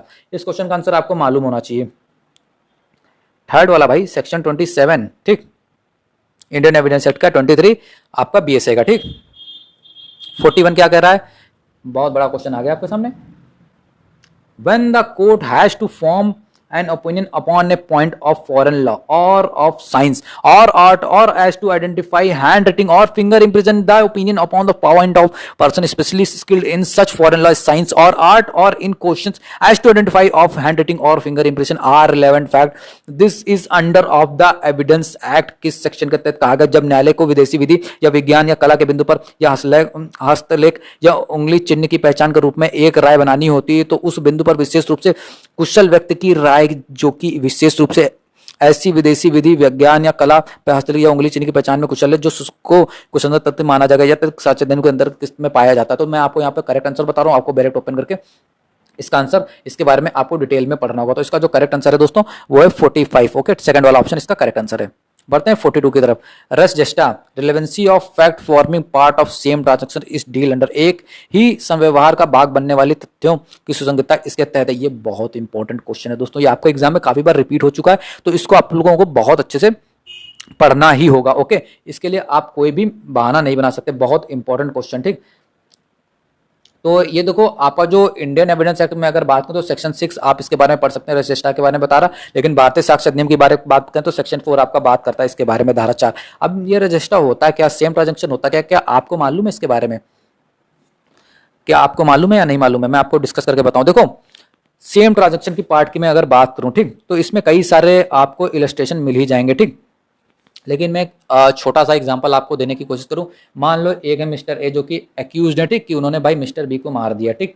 अब मिस्टर बी को उन्होंने मारा है, ठीक, तो उसके लिए क्या हुआ, देखो मिस्टर ए और मिस्टर बी की बहुत अच्छे से लड़ाई चल रही थी भाई, किसी कॉलोनी में रहते होंगे, लड़ाई चल रही होगी, ठीक। तो भाई बहुत देर तक चले, फिर उसमें हुआ क्या कि अगले दिन क्या हुआ, मिस्टर ए बहुत ज्यादा गुस्से में आए, ठीक। उन्होंने क्या किया कि भाई एक भाई पड़ोस में दुकान थी, ठीक, वहां पे बिक रहे थे रामपुरिया चाकू, ठीक। उन्होंने एक रामपुरिया चाकू खरीदी थी कि भाई दुकान से खरीदी, ठीक। अब उस चाकू को लेके आया भाई, उसके घर चले गए मिस्टर बी के, बोले कल क्या बता रहा था भाई तू, कल क्या बता रहा था, हाँ? बहुत बदतमीजी कर रहा था। और फिर इस लड़ाई को क्या हुआ, कल जो लड़ाई हुई थी इन लोगों की, मिस्टर ए मिस्टर बी की, वो मिस्टर सी मिस्टर डी आस पड़ोस के जितने पड़ोसी थे भाई, वो कान लगा लगा के भी सुने, और भाई सामने से भी देख रहे थे भाई कि पंचायत भाई करनी थी मुझे, हाँ भाई इनकी लड़ाई हुई, मुझे तो मजा लेना है, क्योंकि मैं तो भाई देखता हूं भाई लड़ाई, मुझे मजा आती है, ठीक। तो लड़ाई भी देख रहे थे। अब हुआ क्या, अगले दिन वो जब उस रूम में गया, उसने जहां से चाकू खरीदी और जो बीच में सामान लिया भाई, चाकू खरीदी भाई, और भी सामान उसने लिया साफ सफाई करने के लिए, ठीक, हाथों को, तो बहुत सारा सामान उसने लिया, ग्लव्स वगैरह भी लिए ताकि उसके फिंगरप्रिंट ना आए किसी मेडिकल से, फिंगर ग्लव्स भी लिए। तो उसने जब उस मिस्टर ए ने मिस्टर बी को मर्डर किया, उसको मारा, ठीक, तो जिन लोगों ने देखा, जहां से उसने सामान खरीदा, जहां से उसने ग्लव्स खरीदे, जहां से उसने रामपुरिया चाकू खरीदी, हाँ, तो ये देखो उसके घर से दुकान बहुत दूर होगी, मिस्टर ए ने मिस्टर बी को जहां जहां मिस्टर बी के घर पे मारा, वो दुकान रामपुरिया चाकू जहां से खरीदी वो भी दूर होगी, मेडिकल भी दूर होगा, एंड जिन लोगों ने देखा वो वहां पे हैं। तो यानी कहने का मतलब क्या कि हर वो चीज जो किसी के मर्डर से रिलेटेड है, यानी मर्डर में एग्जांपल के तौर में बता रहा हूं, उससे कनेक्टेड है, ठीक, उससे कनेक्टेड चीज है कि नहीं भाई, तुमने रामपुरिया चाकू खरीदी तो अब उसके बारे में पता करना होगा, ठीक। जैसे हम सीआईडी देखते थे, दया कुछ तो गड़बड़, पता लगा इससे ये चीज कनेक्ट है, इस चीज से कनेक्ट है, तो ये सारी चीज आप कह सकते हैं कि सेम ट्रांजेक्शन का पार्ट बनती है कि नहीं बनती भाई। उसने चाकू खरीदी, उस सेम ट्रांजेक्शन का पार्ट बनी, उसने ग्लव्स खरीदा, उस सेम ट्रांजेक्शन का पार्ट बनी, ठीक। लोगों ने देखा, वो भी एक एविडेंस बने कि नहीं बने भाई, चाकू जिससे खरीदी वो भी एक एविडेंस बना, वो भी एक विटनेस बना कि नहीं बना, ठीक। बताओ भाई, शकल बनवाओ, हमको चित्र बनवाओ चल के जिसने तुम्हारे पास से चाकू खरीदी, चलो जल्दी बनवाओ चल के। तो ये सारी चीजें दोस्तों आप लोग समझ गए होंगे, मैंने आपको एक छोटा सा एग्जांपल देने की कोशिश की, ठीक। सो मैं बढ़ता हूँ 43 की तरफ। मैंने इसका आंसर आपको ऑलरेडी आई थिंक मैंने आपको बताया या नहीं बताया दोस्तों, मैंने इसका आंसर है फर्स्ट वाला, ठीक। बढ़ते हैं 43 की तरफ, ठीक। तो क्या कह रहा, A is accused of waging war against the government. देखो कितनी अच्छी सी बात है, ठीक। अभी ये जो मैं आपका जो इलस्ट्रेशन आया है, जो आंसर आया, ये किसका पता है, ये आपको जो मैंने बताया 42 वाला, इसी का इलस्ट्रेशन जस्ट उठा के दे दिया, ठीक। तो इसका आंसर आपका क्या होगा, इसको आप लोग रीड आउट कर लेना, सेकंड वाला, ठीक। ये आपका इलस्ट्रेशन डायरेक्ट पूछ लेगा, इसको छोड़ना मत, डायरेक्ट इसको अच्छे से पढ़ लेना, इलस्ट्रेशन बहुत इंपॉर्टेंट है, याद रखना, छोड़ना मत, फिर मत कहना आपने तो बताया था, आपने डायरेक्ट मतलब वाला ऐसा नहीं। Section 110 of Indian evidence act, या आप लोग सेक्शन 113 ऑफ बीएसए कह सकते हैं, किससे डील करता है आप लोग बताएं, मैंने आपको इसका आंसर बताया था। तो ये इंपॉर्टेंट क्वेश्चन है, इसका आंसर को burden of proof as to ownership, ठीक। 45 की तरफ बढ़ते हैं। क्या कह रहा 45, section 113 sub clause A of the evidence act deal with, किससे डील करता है ये बताइए। तो ये डील करता है आपका presumption as to abetment of suicide by a married women, विवाहित महिला द्वारा आत्महत्या के दूसरे की उपधारणा, ठीक। अब इसके लिए आपको क्या करना होगा, देखो प्रिजम्पशन के बारे में आपको पढ़ना होगा, ठीक। सबसे पहले तो आप लोगों को क्या करना, बैरेक्ट ओपन कर लेना, इंडियन एविडेंस एक्ट की बैरेक्ट है तो आपको सेक्शन 113A पढ़ना है, अगर आपके पास भारतीय साक्ष्य अधिनियम की है तो आप लोग सेक्शन 117 आप लोग उसको जरूर पढ़ें, ठीक। बढ़ते हैं क्वेश्चन नंबर 46 की तरफ, ठीक। How many kinds of presumption are there are classified by the supreme court, सर्वोच्च न्यायालय द्वारा वर्गीकृत उपधारणों के कितने प्रकार हैं। बहुत इंपॉर्टेंट क्वेश्चन, बहुत इंपॉर्टेंट क्वेश्चन आप सभी के लिए। इसका जो आंसर हुआ, देखो मोस्टली ये जो ऑल द अबव वाले क्वेश्चन होते हैं डायरेक्टली हमें आंसर बता ही देते हैं, ठीक। तो मैं इसको डायरेक्ट आंसर आपको बता दे रहा हूँ, ओके। लेकिन आप लोगों को क्या करना है, इसके बारे में प्रिजम्पशन के बारे में आपको पढ़ लेना है, ठीक। जैसे कि प्रिजम्पशन कैसे कितने टाइप्स के होते हैं, देखो एक तो एक मे प्रिज्यूम हम लोग कहते हैं, ठीक, जिसको प्रिजम्पशन ऑफ फैक्ट एक होता है, प्रिजम्पशन ऑफ फैक्ट जिसमें आता है मे प्रिज्यूम, एक आपका होता है प्रिजम्पशन ऑफ लॉ जिसमें आता है सेल्फ प्रिज्यूम या कंक्लूसिव प्रूफ आता है। तो ये तीनों चीजें आपसे पूछी जा सकती हैं, ठीक। तो इस चीज को आप लोग याद रखना, ठीक, ये आपको पढ़ना है, छोड़ना नहीं है।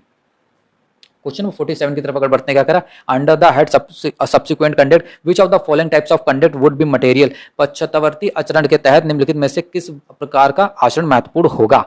तो देखो आपके सामने ऑप्शन दिए हुए हैं, आपका जो आंसर होगा इसमें देखो, चेंज ऑफ लाइफ यानी जीवन का परिवर्तन, एविशन ऑफ जस्टिस न्याय की चोरी, या फियर ट्रमर डर कांपना। तो इसका आंसर होगा ऑल ऑफ द फोर्थ वाला, ठीक। बढ़ते हैं क्वेश्चन नंबर 48 की तरफ। क्वेश्चन 48 क्या कह रहा है देख लेते हैं हम लोग। Under which section of the Indian evidence admissions are defined. Most important question है एडमिशन कन्फेशन, ये आपका इंपॉर्टेंट टॉपिक से, इसको आपको बिल्कुल इसके सारे सेक्शन आपको पढ़ने ही पढ़ने, ठीक। इसको बिल्कुल भी लीव मत करना, ये जो सेक्शन है बिल्कुल भी लीव नहीं करना। 17, 16, 15, 18 जो भी लिखा है बिल्कुल भी लीव नहीं करना। 17 से तो बिल्कुल लीव नहीं करना, ठीक। 17 से 13 तक की जो आपके इंडियन एविडेंस एक्ट में क्वेश्चन है बहुत ज्यादा इंपॉर्टेंट क्वेश्चन है, ओके। एडमिशन एंड कन्फेशन का जो किए, ठीक। तो इसका जो आंसर होगा दोस्तों ये होगा आपका फर्स्ट वाला, ठीक। 17 इंडियन एविडेंस का, बीएसए का 15, ठीक। इंपॉर्टेंट है, इसको बिल्कुल भी लीव मत करना। अभी आपसे सिंपल सा क्वेश्चन पूछा जा रहा है, इसका आंसर आपको मालूम ही होगा, फर्स्ट नंबर 1872, ठीक। बढ़ते हैं, admission can be broadly categorise into. तो बताओ एडमिशन को भाई कितनी कैटेगरी में ब्रॉडली जो कैटेगराइज किया जा सकता है। जुडिकल, एक्स्ट्रा जुडिकल, आइदर 1 और 2 या बोथ 1 एंड 2। तो ये इंपॉर्टेंट क्वेश्चन, इसको याद रखना, जब बोथ 1 एंड 2, एंड इससे एक इंटरकनेक्ट आपका इससे अंदर से भी क्वेश्चन आ सकता है कि जुडिकल एडमिशन क्या होता है, एक्स्ट्रा जुडिकल एडमिशन क्या होता है। तो इस चीज को भी आप लोग याद रखना। सेम ऐसा ही आप जब कन्फेशन पढ़ेंगे तो कन्फेशन भी आपके दो तरह से कैटेगराइज हो जाते हैं, एक जुडिकल कन्फेशन, एक एक्स्ट्रा जुडिकल कन्फेशन, ठीक। तो दोनों को आपको पढ़ना होगा, ठीक। ज्यादा डिफरेंस नहीं है दोस्तों, आप एक बार एडमिशन पढ़ लें, एक बार कन्फेशन पढ़ लें, दोनों में डिफरेंस कर लें, ओके। 51 की तरफ बढ़ते हैं। क्वेश्चन 51 क्या कह रहा है, section 66 of Indian evidence act lay down क्या करता है। सीधी सी बात है, इसका आंसर आपका फोर्थ वाला होगा, ठीक। आप लोग उसको पढ़ लेना, ठीक। सेक्शन 66 पढ़ लेना, ओके। जिसको हम लोग ये इंडियन एविडेंस इसका सेक्शन 66 है, धारा 66 है, लेकिन अगर आप भारतीय साक्ष्य अधिनियम पढ़ रहे हैं तो आपको सेक्शन 64, धारा 64 यानी सेक्शन 64 आपको पढ़ना होगा, ठीक। बढ़ते हैं, अब ये देखो इंपॉर्टेंट आगे, मैक्सिम रेस इप्सा लोकेटर का मतलब क्या होता है बताइए। The thing speak for itself, पहला ऑप्शन ही सही है बिल्कुल, वस्तु स्वयं जो बोलती है, ठीक। तो ये ऑप्शन बहुत, ये एक इंपॉर्टेंट मैक्सिम से यहाँ पर रिपीट होता है, तो आप लोग इसको अच्छे से पढ़ लेना, ठीक। कुछ मैक्सिम्स मैं और आपको बता दूंगा जो आपके लिए इंपॉर्टेंट है, ठीक। तो इसको आपको पढ़ना है, ठीक। ना इसको आप लोग जो बर्डन ऑफ प्रूफ वाला सेक्शन है उसके साथ भी आप इसको देख सकते हैं, ठीक। अब ये देखिए क्वेश्चन आया है, बहुत बड़ा क्वेश्चन आपको लगेगा। when the accused state I will produce the share which I receive in such and such robbery, which of the following are not admissible with the regard section 25 Indian Evidence Act। यानी कह रहा भाई, क्या कह रहा है भाई, यहाँ पे एक अक्यूज्ड है भाई, कह रहा है कि मैंने जो भी शेयर मैं आपके साथ शेयर करूंगा, मैं जो भी मुझे मिला है भाई, मुझे आपके साथ शेयर करने वाला, मैंने जो भी चोरी रॉबरी की, ठीक। तो ये क्या बात कर रहा है भाई, एडमिशन किस चीज की बात कर रहा है। फर्स्ट है and admission that there was a robbery, and admission that the accused took part in it, and admission that he got part of property as statement as to where the property is. So इसका जो correct answer क्या होगा, इसका जो आपका correct answer है guys, ये आपका फर्स्ट वाला होगा, ठीक। फर्स्ट, सेकंड, थर्ड तीनों सही है, ठीक। ये तीनों भाई सही है, ठीक। तो इसका फर्स्ट वाला आंसर होगा, ठीक। नाउ बढ़ते हैं क्वेश्चन नंबर 54 की तरफ। Doctrine of register has been discuss in which of the following section. Already मैंने आपको बता दिया, सेक्शन 6 में आपका डिस्कस किया गया है, ठीक। एंड इसके बारे में भी मैंने आपको बता दिया, ठीक। तो आपको पता ही होगा, कोई इशू नहीं है। बढ़ते हैं क्वेश्चन 55 की तरफ। When the liability of person who is one of the parties to the suit dependent upon the liability of a stranger to the suit, then an admission by the stranger in respect of his liability shall be an admission on the part of that person who is party to the suit. It has been so proved under which section of the Indian Evidence Act 1872। so जो 55 वाला जो answer है guys, इसका आपका answer क्या होगा, 6 सी वाला, okay. अब देखिए यहाँ पे क्या कमाल मैंने कर दिया, ऊपर नीचे आंसर कर दिए हैं। चलिए माफी मांगता हूँ दोस्तों, कभी कभी थोड़ी बहुत गलती हो जाती है, मुझसे भी माफ करना। जुडिकल एविडेंस का मतलब क्या होता है, न्यायिक साक्ष्य से आपका क्या तात्पर्य है बताइए। जुडिकल एविडेंस से क्या मतलब है आपका, कोई बताना चाहेगा। Evidence receive by court in proof or disproof of fact, evidence receive by police officer, evidence receive by home department, या एविडेंस रिसीव बाय ट्राइब्यूनल। भाई इसमें सोचने की भी कोई जरूरत नहीं, तथ्यों के प्रमाण या अप्रमाण में न्यायालय द्वारा प्राप्त साक्ष्य, जुडिकल एविडेंस उसी को तो कहेंगे भाई। ए वाला इज द करेक्ट आंसर, ये तो कॉमन सेंस का क्वेश्चन था।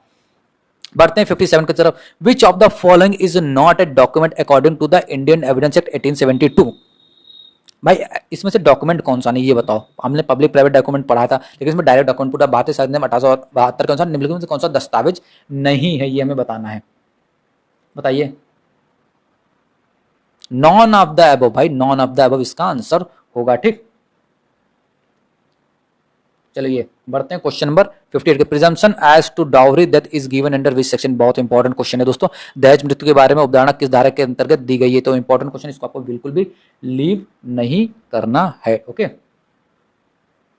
जस्ट वेट, एक चीज में दोस्तों चेक कर लेता हूं, देन मैं आपके साथ शेयर कर रहा हूं, तब तक आप लोग इसका आंसर मुझे बताइए, ओके। हाँ सही है क्वेश्चन, ओके। मुझे थोड़ा डाउट था दोस्तों, इसका आंसर ये होगा, ठीक। 59 which of the following is not secondary evidence as per section 63 of the Indian Evidence Act 1872 भारतीय साक्ष्य अधिनियम 1872 की धारा 63 के अनुसार निम्नलिखित में से कौन सा द्वितीयक साक्ष्य नहीं है, सेकेंडरी एविडेंस नहीं है। तो इसके लिए हमें क्या करना पड़ेगा, हमें इसके लिए सीधा सा जो मैं आपको सेक्शन बताने वाला हूं, आपको सीधा सा वो सेक्शन ओपन कर लेना होगा। सेक्शन 63 ओपन कर लो इंडियन एविडेंस एक्ट का, एंड आपको भारतीय साक्ष्य अधिनियम 58 है तो उसको ओपन कर लो। ठीक, उसमें क्या कहा गया कि कौन कौन से एविडेंस इंक्लूड है दोस्तों सेकेंडरी एविडेंस में। एक तो सर्टिफाइड कॉपी किसी डॉक्यूमेंट की, या दूसरी copy made from the original by mechanical process, ठीक, या तीसरी आपकी कॉपीज मेड फ्रॉम और कंपेयर्ड बाय विद ओरिजिनल, ठीक, and fourth counterparts of document against party who is not executed, fifth oral account of the content of the document by the person who read the document, ठीक। तो ये सारी चीजें आपकी दी गई, oral admission हो गया, रिटन एडमिशन हो गया, एविडेंस, तो ये सारी चीजें दी गई, आप लोग देख सकते हैं। तो इसमें जो आपका करेक्ट आंसर इसका क्या होगा, क्या कोई बताएगा इसका करेक्ट आंसर क्या होगा? Copies not certified under section 63 is the correct answer, ठीक। इसमें पूछ रहा है नॉट ना, तो यहाँ यही वाला होगा। ओके, बढ़ते हैं क्वेश्चन में 60। ए लीडिंग क्वेश्चन में भी आस्क्ड इन, लीडिंग क्वेश्चन किसमें में भी आस्क्ड, हमने ये पढ़ा था, याद करो मैंने आपको जब मैं आपको सब क्लॉज बता रहा था कि लीडिंग क्वेश्चन भाई जो पूछा जा सकता है कब पूछा जा सकता है, बताइए? री एग्जामिनेशन में, क्रॉस एग्जामिनेशन में, एग्जामिनेशन इन चीफ में, बताइए बताइए एग्जामिनेशन, बताइए इसका आंसर आपको बताना पड़ेगा, मैंने आपको बताया था। सूचक प्रश्न कब पूछा जा सकता है, बताइए? मुख्य परीक्षा में, पुनः परीक्षा में, प्रति परीक्षा में। तभी कह रहा हूं दोस्तों, जो मैं आपको सेक्शंस बता रहा हूं, धारणाएं बता रहा हूं, उनको आपको बहुत अच्छे से पढ़ना होगा। ओके, आप फेल नहीं होंगे, फिर आप अच्छे नंबर लाएंगे, मुझे पूरा यकीन है। इसका फिलहाल आंसर क्या होगा? Cross examination. Okay, extra judicial confession का मतलब क्या होता है? मैंने अभी आपको देखो, जब हम लोग क्या पढ़ रहे थे कि एडमिशन को कितने पार्ट में ब्रॉडली डिवाइड किया जा सकता है, दो में, एक जुडिकल एडमिशन, एक एक्स्ट्रा जुडिकल एडमिशन, ठीक। तो उसी से रिलेटेड देखो मैंने क्या बताया था, एक्स्ट्रा जुडिकल कन्फेशन होता है, जुडिकल कन्फेशन होता है, एंड दोनों से क्वेश्चन आ सकते हैं। देखो सेम वही दोस्तों हुआ, दोस्तों कन्फेशन से रिलेटेड आ गया, हो सकता है आपके में एडमिशन से आ जाए, तो इस चीज को आप लोगों को ध्यान रखना हो। जो चीज मैं आपको बता रहा हूं बहुत इंपॉर्टेंट चीज है दोस्तों, आपको बता रहा हूं। ओके, तो देखो इसका जो आपका आंसर होगा ये होगा आपका सी वाला, कन्फेशन मेड बिफोर जज। एक्स्ट्रा जुडिकल कन्फेशन का मतलब क्या होता है बताइए? कन्फेशन मेड बिफोर जजेस, ठीक। Are you sure? ठीक, लॉक करो ना, आंसर सही है, ठीक। नाउ बढ़ते हैं 62 की तरफ। A is accused of the murder B by beating him. A accused है किस चीज का? उसने बी का मर्डर किया, मार के, ठीक। Which of the following will not be consider as relevant fact forming part of the same transaction as per the Indian evidence act 1872। A पीट कर भाई बी की हत्या करने का अभियुक्त तो निम्नलिखित में से किसे भारतीय साक्ष्य अधिनियम 1820 के अनुसार उसके कार्यकलाप का हिस्सा बनाने का सुसंगत नहीं माना जाएगा। ये जो रेस जस्टा वाला मैंने आपको बताया था, ये वही वाला है, ठीक। रेस जस्टा वाला सेक्शन 6 आपका इंडियन एविडेंस एक्ट का, ठीक। याद रखना इस चीज को, इंपॉर्टेंट है। अब इसमें देखते हैं क्या है, दो मैंने आपको एग्जांपल दिया भी था, देखते हैं यहाँ पे क्या है। इसका आंसर क्या होगा? वेदर सेड बाय ए और B at the time of beating. पिटाई के समय ए या बी ने जो भी कुछ भी कहा हो, क्या वो सेम ट्रांजेक्शन का पार्ट बनेगा? नहीं बनेगा भाई, वो बनेगा, ठीक है, याद रखना। B, whether done by A और B at the time of beating. पिटाई के समय ए या बी ने जो भी कुछ किया है, भाई उसने कुछ किया भाई, अब मान लो उसने रामप्रिया चाकू भाई निकाली और मारी, उससे पहले भाई एक दूसरे को थप्पड़ मार रहे थे, सिर लड़ा रहे थे एक दूसरे का दीवार में, तो वो भी चीज मानी जाएगी ना? हाँ मानी जाएगी। सी वाला क्या है? Whether said by standard at the time of beating. पिटाई के समय आसपास खड़े लोगों ने जो कुछ भी कहा, तो क्या वो भी सेम ट्रांजेक्शन का पार्ट माना जाएगा कि नहीं माना? मान लो यार दो लोगों की लड़ाई हो रही थी, हाँ, वो रामपुरिया चाकू लेके तो आया, मारना नहीं चाह रहा था, लेकिन एक उकसा रहा था, मार मार चाकू मार, मैं देख लूंगा, मैं तुम्हारा भाई हूं, मैं देख लूंगा, मार मार। तो इस तरह से क्या सेम ट्रांजेक्शन का पार्ट बनेगा? बिल्कुल बनेगा, ठीक। डी वाला क्या है? Whatever said by A और B a day before the day of beating. पिटाई वाले दिन से या एक दिन पहले ए या बी ने जो कुछ भी कहा, तो क्या वो पार्ट बनेगा या नहीं बनेगा? तो ये वाला आंसर है दोस्तों, ये पार्ट नहीं बनेगा, ठीक। एक चीज याद रखना, मैं जो आपको एग्जांपल दे रहा हूं, मैं बुक से पढ़ के एग्जांपल नहीं देता हूं, ठीक। मैं आपको एक समझाने की बेसिक कॉन्सेप्ट देता हूं। ओके, जब हम लोग डिटेल इस चीज के बारे में पढ़ेंगे तो हमारे सारे डाउट क्लियर हो जाएंगे, ठीक। नाउ क्वेश्चन 63 की तरफ बढ़ते हैं, ठीक। तो ये क्या कह रहा है? Which of the following provision of the Indian evidence act 1872 says that the confession to police officer shall not proof against him. भारतीय संविधान में 1872 नियमों से कौन सा प्रावधान कहता है कि पुलिस अधिकारी के समय संस्कृत उसके विरुद्ध साबित नहीं की जा सकेगी? मैंने आपको ये बताया था। इसका आंसर क्या है? बी वाला, ठीक। सेक्शन 25, ये ठीक। 60 under which of the following provision of the Indian evidence act 1872 dying declaration has been admitted as a evidence. ये भी मैं आपको बता चुका हूं, ओके, ये भी मैंने आपको पढ़ाया हुआ है, ठीक। 32, 26, ठीक, 65। अच्छा एक चीज आप लोग बताना दोस्तों, ठीक। नेक्स्ट क्वेश्चन तो मैं आपको बता ही रहा हूं, आप लोग पढ़िए। एक चीज मुझे बताना कि जो मैंने ये वीडियो बनाई है दोस्तों, आपको कैसी लगी? प्लीज दोस्तों अपना फीडबैक जरूर शेयर करना, बहुत ज्यादा मोटिवेशन मिलता है नई वीडियो बनाने के लिए। इस वीडियो में अगर कुछ कमी रह गई होगी दोस्तों, थोड़ी बहुत मेरी मेहनत में अगर कोई भी कमी रह गई होगी, तो मैं नेक्स्ट वीडियो में उसको पूरा करने की पूरी कोशिश करूंगा। बट आप लोग 2 मिनट के लिए दोस्तों मैंने आपको जो डिस्टर्ब किया उसके लिए माफी चाहता हूं, बट प्लीज वीडियो को लाइक करें, चैनल सब्सक्राइब करें एंड कमेंट करके अपना छोटा सा फीडबैक जरूर शेयर कर देना, ठीक। ओके गाइस, तो क्वेश्चन नंबर 65 हमारा क्या कह रहा है, इसको भी हम लोग जरा सा डिस्कस कर लेते हैं। Which of the following is correct according to the Indian evidence 1872 pertaining to proof of content of the document. तो इसका जो आंसर होगा वो होगा डी वाला। ठीक, मैं डायरेक्ट आपको उसका आंसर बता दे रहा हूँ। 66 which of the following is a correct statement as per the Indian evidence act 1872। अब जो इसमें एक चीज और बता रहा हूँ, इस तरह के जब भी क्वेश्चन आप पढ़ेंगे, किसी भी सब्जेक्ट में पढ़ेंगे जिसमें करेक्ट स्टेटमेंट दिया गया है, तो आपकी जिम्मेदारी होगी जो वो करेक्ट स्टेटमेंट दिया गया है उसके बारे में आपको थोड़ा सा और पढ़ना होगा। ठीक, तो क्योंकि उससे रिलेटेड क्वेश्चन बन सकते हैं, इससे एक एग्जामिनर का माइंड हमारे सामने समझ में आ रहा है कि एग्जामिनर इस चीज के बारे में हमसे क्वेश्चन पूछना चाह रहा है, बट वो कभी कुछ तरह से पूछता है, कभी कुछ तरह से पूछता है। ठीक, तो ये भी हमें करना होगा। ठीक, फिर इसका जो आंसर क्या है, लीडिंग क्वेश्चन में भी आज क्रॉस एग्जामिनेशन, ये हमने पढ़ा था ना, बी वाला, तो ये सही आंसर होगा। ठीक, देखो आवाज में थोड़ी प्रॉब्लम है, जुकाम वगैरह था, तो उसके लिए माफी चाहता हूं दोस्तों। ओके, थोड़ी सी अगर आपको मेरी आवाज समझ में ना आ रही तो उसके लिए माफी चाहता हूं, थोड़ा जुकाम था इसलिए कल मैं वीडियो भी नहीं पोस्ट कर पाया था। ठीक, in which of the following did the supreme Court of India clarify the admissibility of electronic record as evidence. ये इंपॉर्टेंट केस है दोस्तों, बहुत इंपॉर्टेंट केस है। Anvar PV versus VK PK Basheer, ये इंपॉर्टेंट केस है दोस्तों, इसको आप लोग याद रखना। ठीक, अब बढ़ते हैं 68 की तरफ। 68 हमारा क्या कह रहा है, which of the following is incorrect statement in the light of Indian evidence act 1872। तो भारतीय साक्ष्य नियम 1872 के आलोक में निम्नलिखित कौन सा कथन गलत है। तो इसका जो आंसर है, admission are conclusive as to the matter of admitted. तो ये जो हमारा क्वेश्चन नंबर बी, ये भाई बिल्कुल गलत आंसर भाई, इसको हटाओ। ठीक, which of the following section of the Indian evidence is an exception of hearsay rule. भाई इंपॉर्टेंट है। ठीक, अभी हर्षे एविडेंस क्या है बताइए, सुनी सुनाई बातें बताइए, इसका आंसर क्या होगा।